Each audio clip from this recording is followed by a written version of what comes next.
Welcome to SSG law academy. हम कर रहे हैं international agencies and international agencies of UNO. अब तक हमने आईएमओ और इंटरनेशनल लेबर ऑर्गेनाइजेशन कर दिया। थर्ड जो है इंटरनेशनल मॉनेटरी फंड है।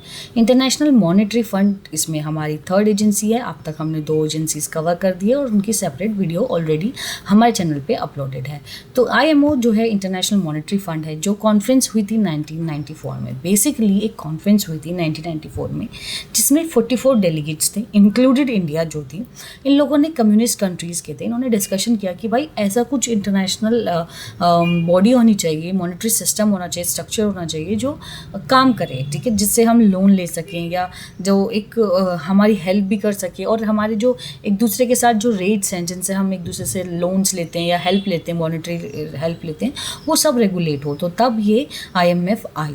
तो ये ground work and foundation of international monetary fund were the article of, और ये वर्क जो करती है वो करती है article of agreement of the international monetary fund. ये इसके जो है कन्वेंशन कह लो या आर्टिकल ऑफ एग्रीमेंट को या के दो रूल्स हैं जिनके ऊपर IMF काम करती है।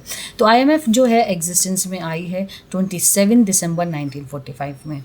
1944 में मीटिंग हुई, लेकिन 1945 में ये एग्जिस्टेंस में आ गई। लॉन्च इसने अपना फाइनेंशियल वर्क 1947 में की, और मतलब स्टार्टिंग में जो इसके ओरिजिनल थे 29 कंट्रीज़ थे जिन्होंने इसे साइन की, इंक्लूडिंग इंडिया, ठीक है, इंडिया भी है। और अब जो है ये 189 कंट्रीज़ हो चुके हैं। पर्पस क्या था IMF का एग्जिस्टेंस में आने का? तो इसका आर्टिकल 1 जो है आर्टिकल ऑफ एग्रीमेंट, वो बताता है कि स्टेमुलेट करना इंटरनेशनल कॉपरेशन की, कॉपरेशन बन जाए इंटरनेशनली, एक्सिलरेट हो जाए expenses and balance of growth of international trade, international trade का जो एक्सिलरेट हो जाए, उसमें हेल्प मिले, फोस्टर करना एक्सचेंज स्टेबिलिटी, एक स्टेबिलिटी आ जाए, उसको भी केयर करना, सपोर्ट करना international establishment of multi layer system of payment, की पेमेंट का जो एक सपोर्ट सिस्टम होता है उसको स्टैब्लिश करना, to ensure that its general resources are available to its member, experiences difficulties in the balance of payment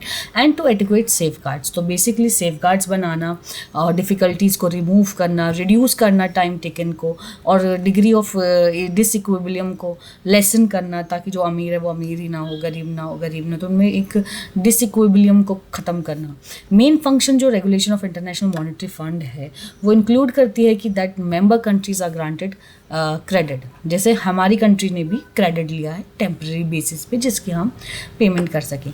फिर उसके अलावा अगर डिफिसिट हो गया पेमेंट में तो उस पर वॉच आए रख सके और उसको ले सके। तीसरी चीज़ है कि एक्सचेंज रेट पॉलिसी, मतलब जो एक लोन लेने की जो रेट है उसको ध्यान दे सकें। इशू करे पब्लिक रिकमेंडेशन, पॉलिसी रिकमेंडेशंस दे कि आपने ये पॉलिसीज़ बनाई है तो इसकी क्या फंक्शन होने चाहिए। ये सारे फंक्शंस हैं। ये रेगुलेट करती है financial and consultative type of functions को। इस तरीके से IMF जो है वो एक फाइनेंशियल बॉडी है। 1944 में एक क्या कहते हैं एक मीटिंग हुई, लेकिन ये फॉर्म हुई थी 27 दिसंबर 1945 में। इंडिया इसका ओरिजिनल मेंबर है और आज तक है, ठीक है। ओरिजिनल मेंबर इसके 22 हैं। Thank you.